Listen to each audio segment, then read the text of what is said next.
이스라엘의 예루살렘에 가면 통곡의 벽이라고 불려지는 곳이 있습니다. 영어로는 Wailing Wall이라고 불려집니다. 지금도 수많은 관광객들이나 순례객들뿐만 아니라 이스라엘 사람들도 자주 찾아가는 곳입니다.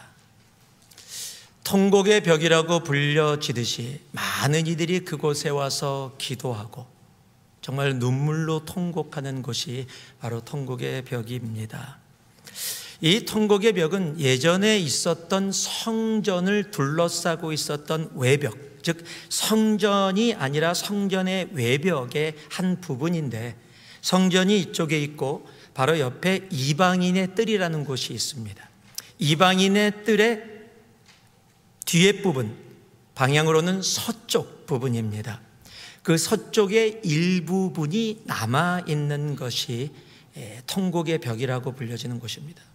그런데 성전과 관련돼서 남아있는 벽, 외벽 중에 그것이 가장 그래도 성전과 가까이 있었던 곳이기 때문에 이스라엘 백성들이 그곳에 가서 기도하면서, 이스라엘 성지순례 가신 분들은 아시겠지만 그곳에다가 종이 쪽지 기도 제목을 넣어서 그곳에 넣어놓고 그곳에서 온몸을 흔들면서 더러는 눈물로 기도하는 곳이 바로 통곡의 벽이라고 불려지는 곳입니다.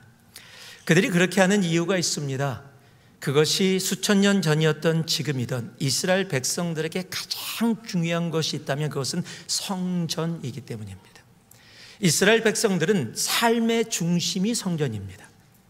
종교의 중심이 성전이고 신앙의 중심이 성전입니다. 그러니까 성전을 중심으로 모든 것이 존재하기 때문에, 그런데 그 성전이 사라지고 성전과 가까이 있었던 그 외벽만이라도 그 성전을 기억하며 그곳에서 그렇게 기도하며 통곡하며 나아가는 겁니다. 그만큼 이스라엘 백성들에겐 성전이 중요한데, 오늘 말씀을 보니까 예수님이 성전에 들어가십니다. 그러면 경건한 모습으로 들어가야 되는데 예수님이 들어가시자마자 채찍을 만드셔서 성전에서 채찍을 휘두르시고 그곳에서 비둘기 파는 사람 환전상에 그냥 상을 엎어버리십니다. 여러분, 지금 성전에서 이런 일을 하는 것은 상상할 수도 없는 모습이에요. 이스라엘 사람들이 너무 놀라고 당황하고 충격을 받고 있는 현실에 주님께서 그 충격에 충격을 더 더하시는 말씀을 하십니다. 그것이 요한복음 2장 19절에 기록되어 있습니다. 예수께서 대답하여 이르시되 너희가 이 성전을 헐라 내가 사흘 동안에 일으키리라. 여러분, 성전을 중심으로 삶이 이루어지고 있는데 그 성전을 헌다라는 단어를 감히 입에 담을 수 없는데 수많은 사람들 앞에서 성전에서 막 그 사람들 보기엔 소동을 피우시더니 이제는 성전을 헐라라고 이야기를 하십니다. 요즘 말로 하면 이스라엘 사람들에게 멘붕이 오는 겁니다. 멘탈 붕괴가 오는 거예요. 여러분, 그런 상황을 제자들이 바라보고 있다가 떠오른 성경 구절이 성경에 기록되어 있어요. 그 말씀이 시편 69편 9절의 말씀인데 다윗이 자신의 삶을 통해서 고백했던 고백의 한 부분입니다. 그것이 요한복음 2장 17절에 기록되어 있는데, 제자들이 성경 말씀에 주의 전을 사모하는 열심이 나를 삼키리라 한 것을 기억하더라. 주의 전을 사모하는 열심이 나를 삼켰다는 이 말씀을 기억한 이유가 뭡니까? 지금 예수님이 성전에 들어가서 성전을 깨끗게 하는, 성전을 정화하는 일에 목숨을 걸고 계시구나 라고 생각했다라는 겁니다. 그렇다면 예수님은 왜 성전을 정화하는 일에, 성전을 깨끗게 하는 일에 자신의 목숨을 걸었다라고 제자들이 느낄 만큼 왜 그곳에 그런 모습으로 행하셨을까요? 이유는 간단합니다. 성전이 너무도 중요했기 때문입니다. 아니, 진정한 성전의 목적, 하나님의 백성들이 하나님을 올바로 예배하는 것이 너무도 중요했기 때문입니다. 우리 예수님은요, 지금 이 일을 통해서 선포하시는 거예요. 내가 성전의 주인이다라고 선포하시는 겁니다. 내가 성전의 주인으로 이곳에 와서 너희 하나하나를 거룩한 성전으로 부르러 왔다라는 것을 이 모습을 통해서 말씀하시는 겁니다. 그래서 너희가 성전을 헐라? 내가 사흘 만에 다시 세우리라가 무슨 말씀이에요? 자신이 십자가에 달려 돌아가신 후에 다시 그 죽음에서 부활하심을 이야기하시는 겁니다. 이제 돌로 만든 성전이 아니라 바로 성전된 우리들을 부르러 왔다라는 것을 분명하게 말씀하시는 겁니다. 이제 우리가 하나님의 성전입니다. 한번 따라해 보실래요? 내가 하나님의 성전이다. 예수 그리스도의 십자가의 보혈로 말미암아 이제 돌로 지은 건물이 아니라 우리가 하나님의 성전이 되어졌습니다. 고린도전서 6장 19절은 그것을 분명하게 우리에게 말씀하십니다. 너희 몸은 너희가 하나님께로부터 받은 바 너희 가운데 계신 성령의 전인 줄을 알지 못하느냐? 너희는 너의 자신의 것이 아니니라. 하나님이 십자가의 보혈의 피로 우리를 성전으로 부르시고 그 성전의 머리 대신 예수 그리스도 안에서 우리를 하나 되게 하셨습니다. 여러분, 그 말씀이 로마서 12장 5절에 이렇게 기록되어 있습니다. 이와 같이 우리 많은 사람이 그리스도 안에서 한 몸이 되어 서로 지체가 되었느니라. 이렇게 한 몸이 되어 지체가 되어져 주님의 성전으로 부름받은 우리 성경은 이제 교회라고 부르고 있습니다. 여러분, 이스라엘 사람들이 성전을 통해 주님 앞에 올바른 예배의 자리에 나가게 하셨다면 이제 주님은 주님의 보혈의 피로 성전으로 부른 우리의 삶을 통해 그리고 하나된 공동체를 통해 주님을 올바로 예배하는 자리에 그리고 주님과 교제하는 자리에 나아가게 하십니다. 그런데 시간이 지나며 이스라엘 백성들이 하나님이 주신 성전의 그 목적을 잊어버리고 그 성전을 우상화하고 그 성전을 통해서 자신의 이익을 도모했듯이 시간이 지나가며 교회된 우리가 교회로서가 아니라 세상으로 살아가는 모습 또한 우리도 보이고 있다는 사실입니다. 여러분, 이스라엘의 문제는 성전이 아니었습니다. 성전을 세상화, 세속화하는 것이 문제였습니다. 지금 우리의 문제 또한 교회가 아닙니다. 그 교회를 세상과 동일시하는 것, 여러분, 그것이 문제라는 겁니다. 여러분, 교회는 세상의 가치와 기준으로 존재하는 것이 아닙니다. 여러분, 교회는 하늘의 가치와 하늘의 기준으로 존재합니다. 그런데 교회를 세상의 가치, 세상의 기준으로 바라보는 것, 여러분, 그것이 문제라는 거예요. 교회된 우리들이 세상의 가치와 세상의 기준으로 살아가게 되어지는 것, 여러분, 그것이 문제라는 거예요. 교회된 우리는 하늘의 가치, 하늘의 기준을 가지고 살아가야 하기 때문입니다. 여러분, 이 시대의 소망은, 이 마지막 시대의 소망은 정치가 아닙니다. 지금 개발되고 있는 AI도 아닙니다. 여러분, 돈도 아닙니다. 이 땅의 소망은 교회입니다. 여러분, 교회만이 이 땅의 소망입니다. 교회가 살아야 세상이 삽니다. 예수님의 성전 정화라고 불려지는, 성전을 깨끗게 하심이라고 불려지는 이 말씀, 제가 말씀을 묵상하면서 하나님이 저에게 교회라는 마음을 강하게 마음속에 심어주셨습니다. 이 말씀도 어김없이 한 번으로 여러분과 나누고자 시작을 했는데 이제는 다 느끼시겠죠. 묵상을 하다가 보니까 3번에 걸쳐서 하나님이 말씀을 허락해 주셨습니다. 그래서 이 말씀은 3번에 걸쳐서 상중하로 여러분과 함께 이 말씀을 통해서 만나기를 원합니다. 그래서 말씀의 제목이 교회는 교회여야 합니다. 자, 한번 따라해 주실래요? 교회는 교회여야 합니다. 교회는 교회여야 합니다. 그렇습니다. 교회는 교회여야 합니다. 하나님이 핏값으로 사신 그 교회는 이 땅의 교회로 존재해야 합니다. 그렇다면 오늘 말씀이 우리들에게 어떻게 무엇을 말씀하시는지, 혹이라도 우리의 삶 속에 교회로 부름을 받았음에도 불구하고 주님의 보혈의 십자가로 교회로 부름을 받아 그 은혜 가운데 있음에도 불구하고 교회로 살아가지 못하고 있는 나의 모습이 있다면 회개가 있기를 소망합니다. 그리고 다시 회복되어져 주님이 세우신 그 교회로 이 땅 가운데 살아가는 우리가 되어지기를 소망합니다. 그래서 교회는 교회여야 합니다. 오늘 말씀 이것을 알게 하는데요, 그렇다면 교회는 어떤 것이 교회인가? 우리 14절 말씀 같이 한번 읽겠습니다. 14절입니다. 함께 읽습니다. 성전 안에서 소와 양과 비둘기 파는 사람들과 돈 바꾸는 사람들이 앉아 있는 것을 보시고. 자, 한번 따라해 주시기 바랍니다. 교회는 누림이 아니라 섬김입니다. 교회는 누림이 아니라 섬김입니다. 여러분, 신앙생활 하다 보면 너무도 감사한 게 예수를 금방 믿고 영접하고 너무 은혜 가운데 들어오는 분들이에요. 예수님을 영접하고 신앙생활을 시작하면서 처음에는 다 어색해하는 모습들이 있습니다. 내가 이렇게 사랑을 받아도 되나? 내가 하나님의 자녀라고 부름을 받을 만한 자격이 있나? 내가 이렇게 행복해도 되나? 교회 오고 신앙생활에서 받는 모든 것이 무엇으로 나타나냐면 감사와 은혜로 나타나요. 너무너무 감사하다. 내가 받을 자격이 없는데도 하나님이 이렇게 축복해 주시고 사랑해 주시고, 하나님과의 개인적인 신앙생활뿐만 아니라 교회에서 생활하면서도 사랑받고 정말 섬김받는 그 모습들을 보면서 그 모습에 너무너무 감사한 모습으로 나아가게 됩니다. 그런데 시간이 지나가면서 그렇게 사랑받고 은혜 받는 것이 나도 모르는 사이에 당연하게 변해버립니다.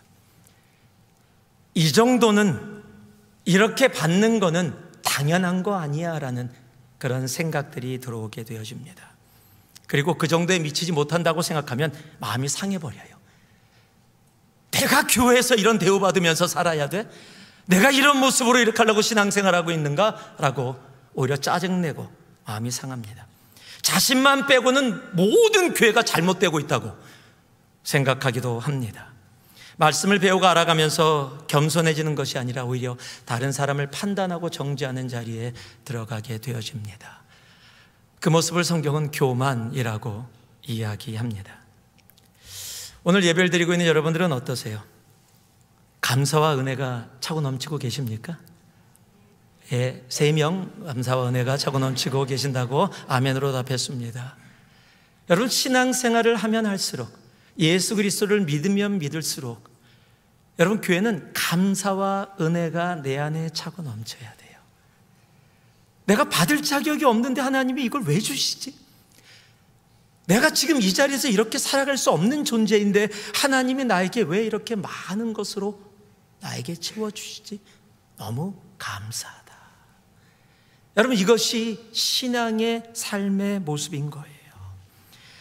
내가 당연한 거야 이거는 라고 생각하고 있다면 뭔가 잘못되어지고 있는 겁니다. 오늘 말씀을 보니까 주님께서 성전을 들어오시다가 비둘기 파는 사람, 그리고 돈을 바꿔주는 사람들을 보시고 화가 나셨는데 이렇게 성경이 기록하고 있어요. 성전 안에서 소와 양과 비둘기 파는 사람들과 돈 바꾸는 사람들이 앉아 있는 것을 보시고. 오늘 이 앉아 있다라는 단어에 좀 집중해 볼 수 있기를 바랍니다.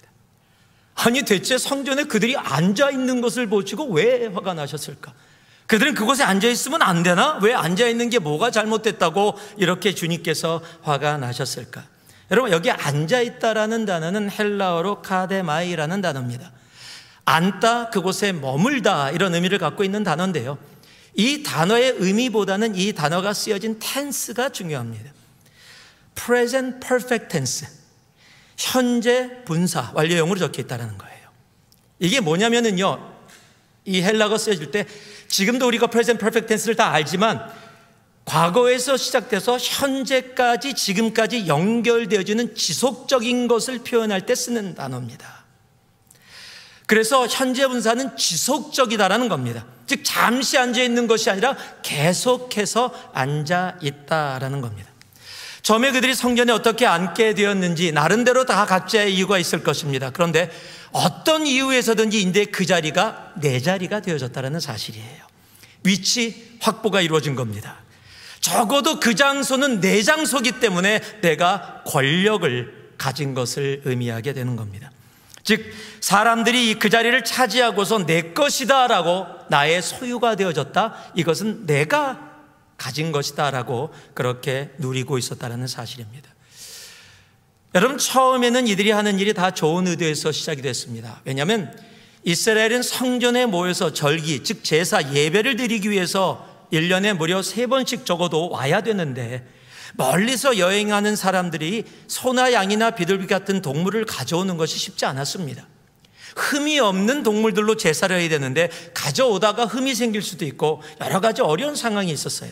그래서 그들을 보살피기 위해서, 섬기기 위해서 소나 양이나 비둘기를 성전에서 준비해주고, 그들이 돈을 가져오면 적당한 돈을 통해서 교환해줘서 그들이 올바른 짐승으로 제사를 드릴 수 있도록 도움을 주는 곳에서 시작을 했어요.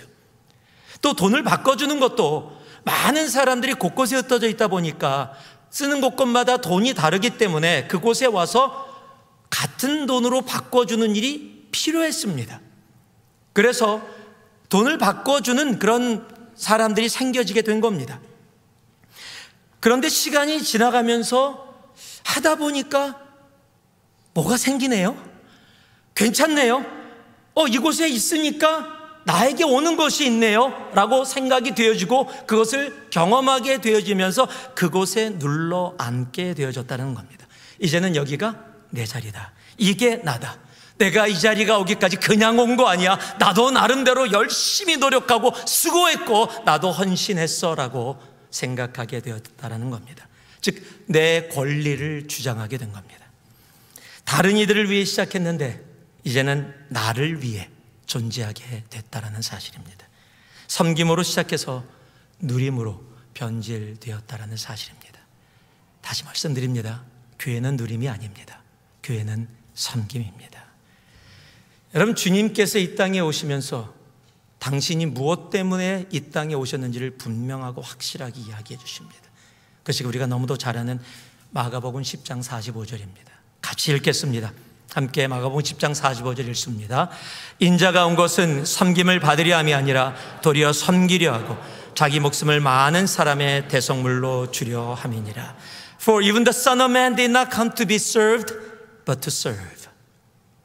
여러분, 주님이 이 땅에 오신 목적이, 이유가 뭐예요? 섬김을 받으려 함이 아니라 섬기기 위해서 오셨다라고 분명히 얘기합니다. 여러분, 그래서 교회가 교회의 모습을 잃었을 때 나타나는 모습 중에 하나가 섬김이 사라지고 모두 다 누리기 원하는 그런 모습으로 변화된다는 사실입니다. 제가 오래전에 여러분들과 함께 나눴던 한 장로님의 얘기를 기억할지 모르겠습니다. 어느 교회에 한 장로님이 계셨는데, 이분이 안수 집사님 때 얼마나 교회에서 사랑받고 존경을 받았는지, 교회 지저분하고 섬기는 곳엔 다 가 계셨어요. 지나가다가 종이가 떨어지면 달려가서 종이를 잡고, 화장실 청소는 그분이 다 했고, 성도들과 밝고 맑게 먼저 쫓아가서 아유 안녕하세요 형제님, 집사님, 장로님 그리고 인사 지내면서 모든 성도들이 그분을 보면서 야, 이런 분이 교회 장로가 돼야 돼. 이런 분이 안 되면 누가 되겠어. 그렇게 생각을 하고 오래 있었는데 드디어 장로 선출하는 시간이 왔고, 모든 사람들이 거의 만장일치로 그분, 이런 분이 안 되면 누가 장로가 될 수 있어. 그리고 장로로 선출해드렸어요. 시간이 조금 지났습니다. 그런데 사람들이 다 놀라는 거예요. 장로님이 되시고 나서 걸음걸이가 변합니다. 뒷짐 다 치고 천천히 걸으면서 주위에 안수집사 2명 데리고 다닙니다. 그러면서 가다가 종이가 떨어져 있으면 보통 때 같으면 달려가서 잡았는데, 이제는 이 집사 저기, 사람들이 정말 이제 장로다운 장로 뽑았다 생각했는데, 이유는 모르지만 어느 순간에 가장 보고 싶지 않은 모습으로, 장로라는 타이틀은 가지고 있는데 오히려 장로 안 됐으면 참 좋을 뻔했다라는 모습으로 변화되시는 모습들. 여러분, 남의 얘기라고 생각하십니까? 우리 교회는 아닌데요, 다른 교회는 그런 분들도 있대요. 교회가 막 부흥해서 사람들이 오면 아우 사람 고만 왔으면 좋겠어. 모르는 사람들이 너무 많아서 짜증나. 그리고 와서 아무것도 섬기지도 않아. 그러니까 와서 그냥 일만 저질러. 그러니까 안 왔으면 좋겠어. 우리 교회 아니고 다른 교회. 예. 여러분, 대체 왜 이런 모습이 되어질까요? 여러분, 교회는요 다른 게 아니에요. 섬김입니다. 여러분, 섬김을 정확하고 확실하게 우리에게 알게 해주는 말씀이 누가복음 17장에 기록되어 있어요.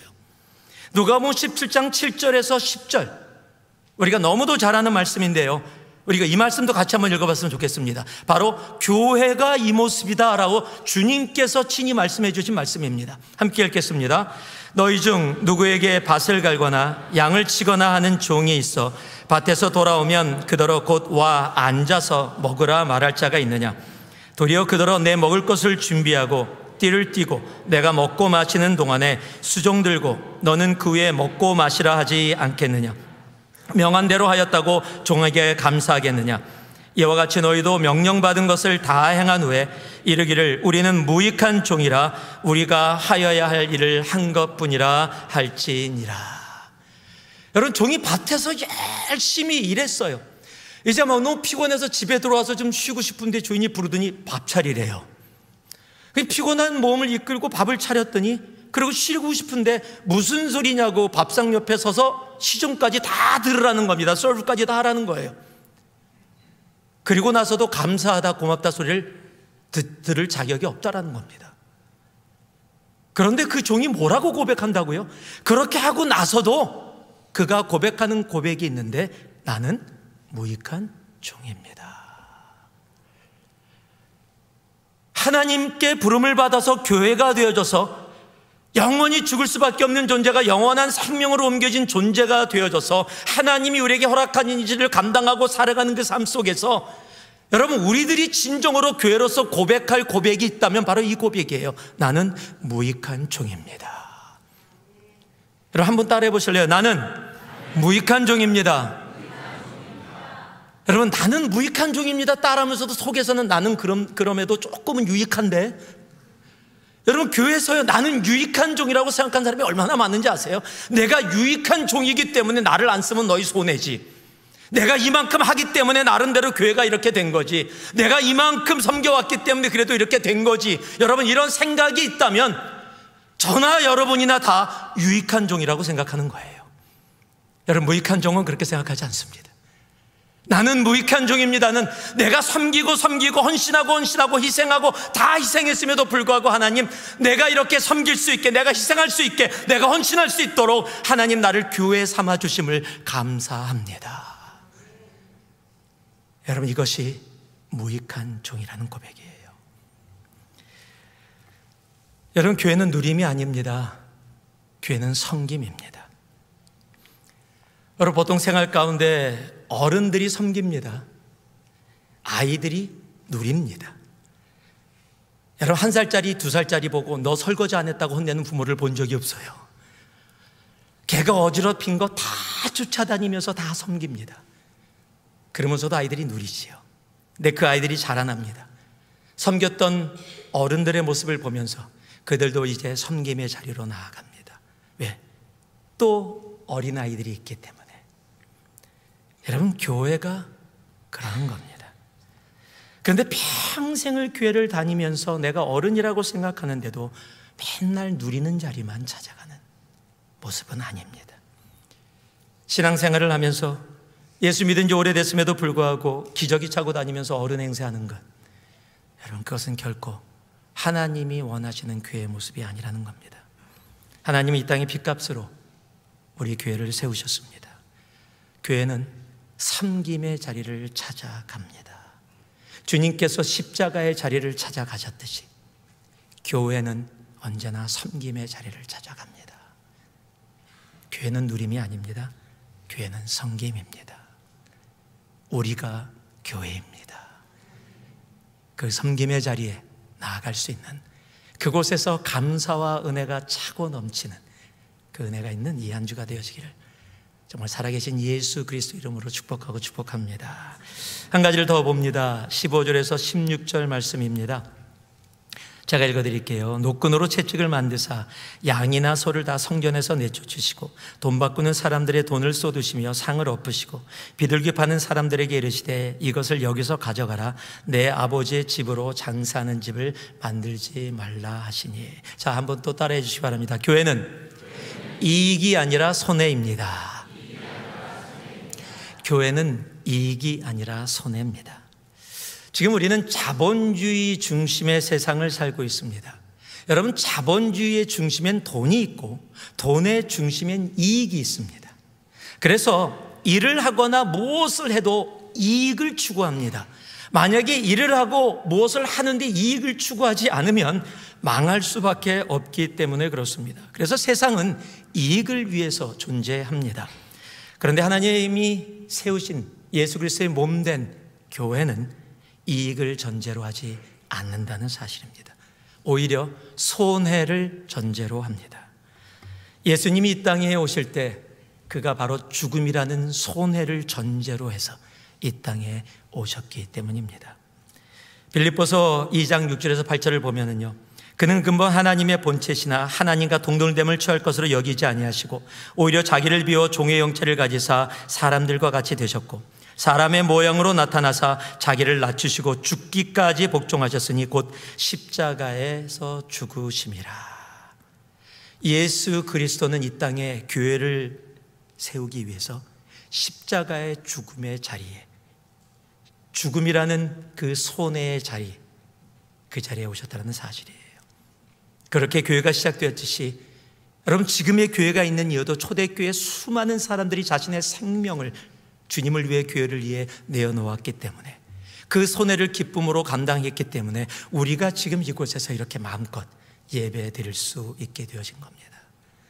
여러분, 한국교회도 예외가 아닙니다.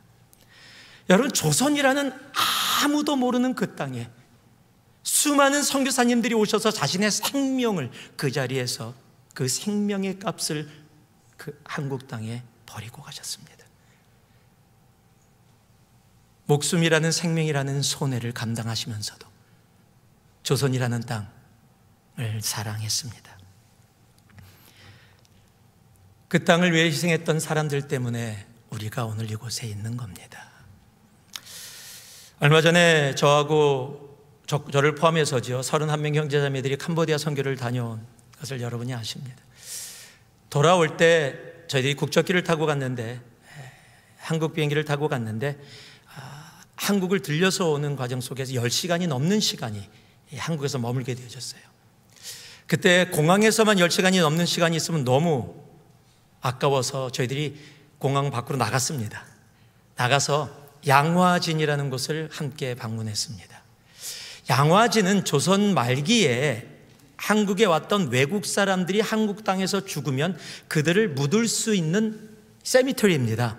그래서 조선 정부에서 그들이 묻힐 수 있도록 준 땅이 양화진이라는 곳이에요.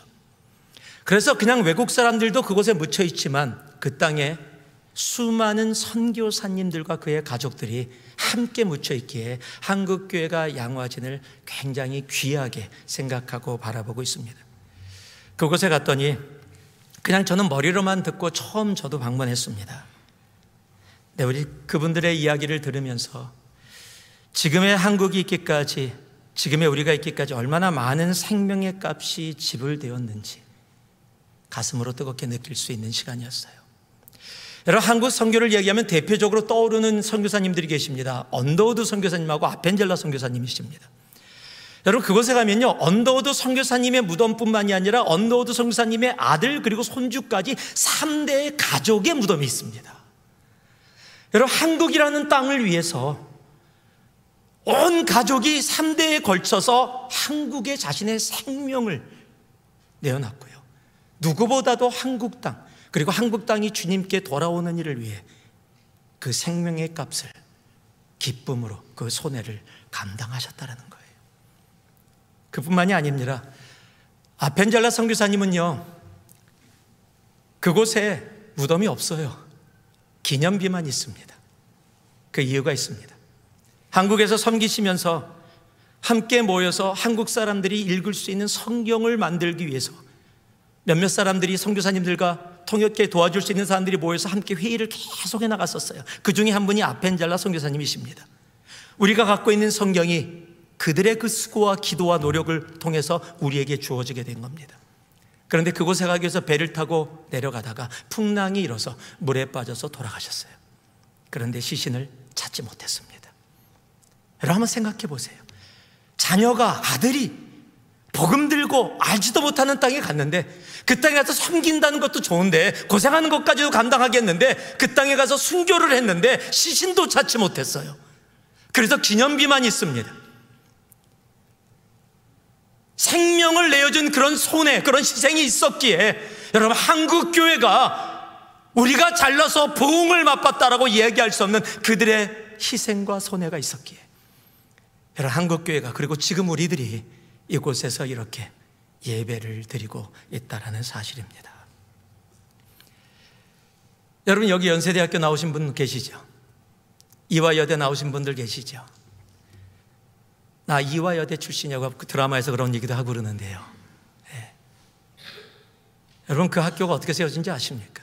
다 선교사님들이 세우셨습니다. 믿음으로, 기도로.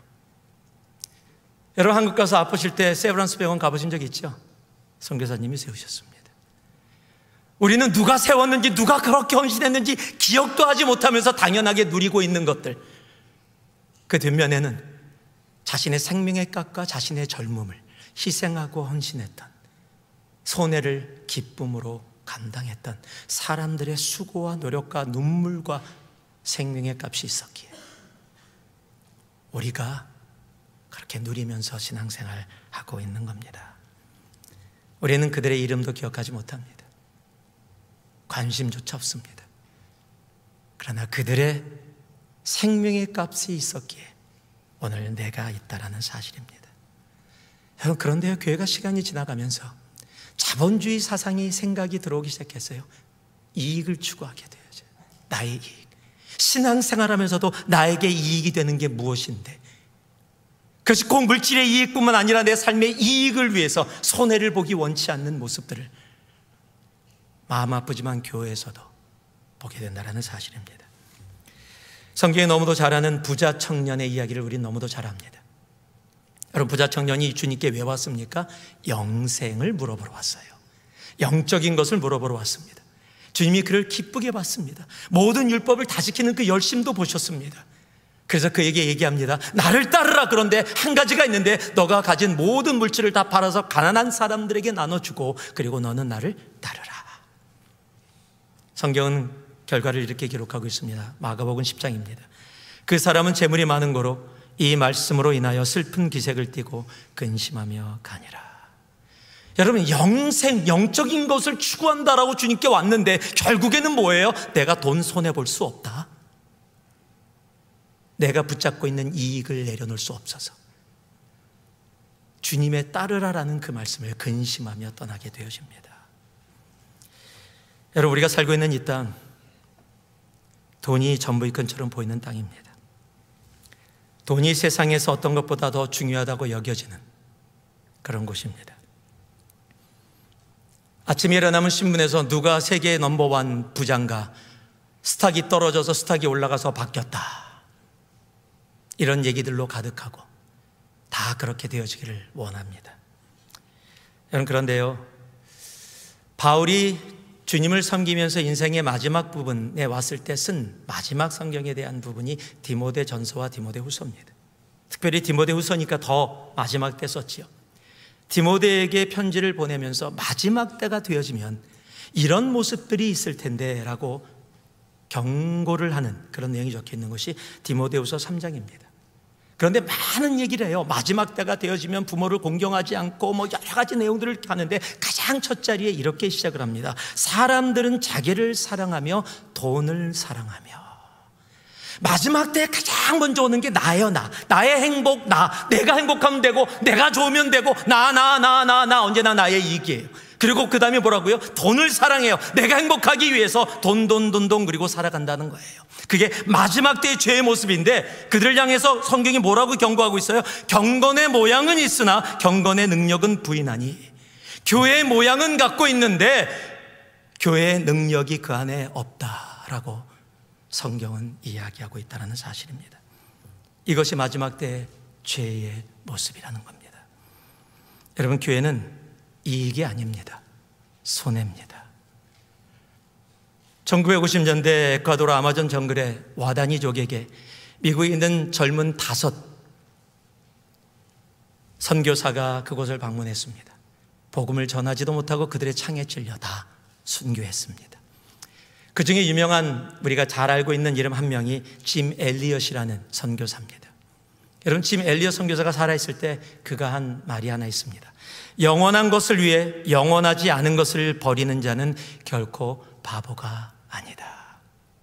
영어로 이렇게 기록되어 있습니다. He is no fool who gives what he cannot keep to gain what he cannot lose. 여러분, 영원한 것을 아는 사람은 잠시의 손해를 두려워하지 않습니다. 왠지 아십니까? 교회에서의 잠시의 손해는 천국에서의 영원한 이익을 우리들에게 이야기하고 있기 때문입니다. 교회는 이익이 아닙니다. 손해입니다. 그 손해 가운데 기쁨을 누릴 수 있는 우리가 되어지기를 소망합니다. 몇 년 전에 덕계 방문했을 때 제가 7교회, 계시록에 나오는 7교회를 방문했던 적이 있습니다. 7교회를 방문하면서 아직도 가슴에 남아있는 한 교회가 있는데 그 교회가 라오디게아라는 교회입니다. 여러분, 계시록에 있는 7교회는 칭찬을 받은 2교회, 칭찬만 받았습니다. 그리고 칭찬도 받았고 혼나기도 했던 4교회. 그런데 라오디게아 교회는 칭찬이 하나도 없이 혼나기만 했습니다. 그런데 그곳에 갔을 때 라오디게아는요, 에베소하고 거의 비슷하게, 아니면 더 큰 것 같은 도시가 그 속에 있었음을 복구하는 모습에서 볼 수가 있었습니다. 계시록 3장 14절에서 16절 말씀인데 이렇게 기록되어 있죠. 라오디게아 교회 사자에게 편지하기를, 아멘이시오 충성되고 참된 증인이시오 하나님의 창조의 근본이신 이가 가라사대, 내가 내 행위를 아노니 내가 차지도 아니하고 더없지도 아니하도다. 내가 차든지 더없든지 하기를 원하노라. 내가 이같이 미지근하여 더없지도 아니하고 차지도 아니하면 내 입에서 너를 토하여 내치리라 라고 기록하고 있습니다. 여러분, 제가 이 말씀을요, 제 나름대로 제 말로 한번 리프레이즈를 해봤어요. 이렇게 얘기하는 것 같아요. 나는 예수인데 너는 대체 누구냐? 교회도 아닌 것이, 세상도 아닌 것이. 여러분, 사자의 모습을 하고 있는 동물이 있어서 사자인 줄 알고 다가갔는데 갑자기 가까이 갔는데 야옹 그러면 황당하지요. 여러분, 독수리라고 생각돼서 멋있어 날개를 부둥여서 가까이 갔더니 꼬꼬대꼬 껴 그러면요, 여러분 황당할 겁니다. 사자의 모습을 하고 있으면 사자를 기대하게 돼 있어요. 여러분, 독수리의 모습을 하고 있으면 독수리를 기대하는 것이 너무도 당연합니다. 그렇다면 지금 뭐예요? 지금 예수님이 교회를 바라보고 교회를 기대하고 갔는데 그곳에서 교회가 아니라 세상이 나타나고 있었다는 사실입니다. 그래서 요즘 말로 하면 헷갈린다라고 이야기하는 겁니다. 여러분, 음식을 먹다 보면 맛있는 음식은 잘 먹지만 어떨 때는 너무 맛있어 보여서 음식을 먹었는데 갑자기 토해낼 때가 있습니다. 안에 썩었거나 이물질이 들어있어서 겉모양을 보고 몰랐는데 먹으니까 그 맛이 느껴져서 뱉을 수밖에 없는 상황. 지금 라오디 교회에게 그렇게 얘기하는 겁니다. 차든지 덥든지는요, 냉철하라, 열정적이라 이런 얘기가 아니에요. 교회로서의 온전한 모습이 차든지 덥든지의 모습이고요, 중간 어중간하게 대충 사는 모습으로 살지 말라라고 이야기하시는 겁니다. 교회의 맛이 전혀 나지 않는 교회라고 불려질 수 없는 교회. 그래서 미지근하다라고 표현한 이 단어가 헬라어로 클리아로스라는 단어인데 신약 전체 마태복음부터 요한계시록까지 딱 한 번만 쓰여요. 여기만 쓰입니다. 그 단어의 뜻이 쓸모없는, 전혀 보탬이 안 되는, 먹지 못하고 뱉어낼 수밖에 없는 이라는 뜻입니다. 즉, 교회의 길을 기대하고 맛을 봤는데 교회의 맛이 아니라 세상의 맛이 나서 뱉어버릴 수밖에 없었다라는 겁니다. 시편 33편 8절은 주님은 이렇게 얘기해요. 너희는 여호와의 선하심을 맛보아 알지어다. 여러분, 주님이 세상을 향해서 여호와의 선하심을 맛보아 알지어다라고 선포한다면요, 우리 교회도 동일하게 세상을 향해서 선포할 수 있어야 돼요. 우리 교회의 맛을 맛보아 알지어다라고 선포할 수 있는 교회의 삶, 교회의 모습. 교회된 우리들이 세상을 향해서 교회의 맛을 맛보아 알지어다 선포할 수 있는 그러한 우리들의 삶. 그래서 지금 하나님은 우리 교회에게 말씀하고 계시는 겁니다. 언제까지 교회라고 쓰고 세상이라고 읽히려고 하느냐라고요. 우리는 우리를 교회라고 하는데 세상은 우리를 세상이라고 부릅니다. 우리는 우리를 빛이라고 하는데 세상은 우리를 어둠이라고 말하고 있습니다. 사랑이라고 쓰고 미움이라고 읽히면 안 됩니다. 감사라고 쓰고 불평이라고 읽히면 안 됩니다. 소망이라고 쓰고 낙담이라고 읽히면 안 됩니다. 용서라고 쓰고 정죄라고 읽히면 안 됩니다. 빛이라고 쓰고 어둠이라고 읽히면 안 됩니다. 목사라고 쓰고 먹사라고 읽히면 안 됩니다. 집사라고 쓰고 잡사라고 읽히면 안 됩니다. 기독교라고 쓰고 개독교라고 읽히면 안 됩니다. 교회라고 쓰고 세상이라고 읽히면 안 됩니다. 교회는 교회여야 합니다. 교회는 사랑이라고 쓰고 사랑이라고 읽히는 곳이어야 합니다. 용서라고 쓰고 용서라고 읽히고 그렇게 읽을 수 있어야 합니다. 교회가 교회 맛을 잃으면 역겨워 토해버리게 되어집니다. 교회의 교회인 모습은 사랑입니다. 소망입니다. 용서입니다. 감사입니다. 교회의 맛은 다른 것이 아니에요. 사랑, 소망, 용서, 감사, 인내. 사람들이 교회를 기대하고 교회에서 그 교회의 맛을 볼 수 있어야 합니다. 왜냐하면 교회는 교회여야 하기 때문입니다. 세상은 시간이 지나가면서 변질되어지고 있습니다. 그러나 주님의 몸된 교회는 변질되어서는 안 됩니다. 변화받아야 합니다. 그래서 교회는 교회여야 하는 겁니다. 교회라고 쓰고 세상에서 누구에게 읽혀도 교회라고 읽히는 삶, 그 삶이 우리의 삶이기를 소망합니다. 다시 한번 따라해 주실래요? 교회는 교회여야 합니다. 내가 교회입니다. 그리고 옆에 분을 보면서 당신이 교회입니다. 이 한 주 교회로 살아가는, 세상에게 교회를 맛보게 하는 정말 그러한 삶 우리 모두 되기를 주님의 이름으로 축복하고 축복합니다. 기도하겠습니다. 사랑의 아버지 하나님, 우리를 교회로 부르셨습니다. 교회된 우리들 이 한 주도 그리고 영원토록 교회로 세상을 향해 교회의 맛을 맛보아 할지어다 라고 선포할 수 있는 우리 모두 온전히 되게 하여 주시옵소서. 예수님 이름으로 기도합니다. 아멘.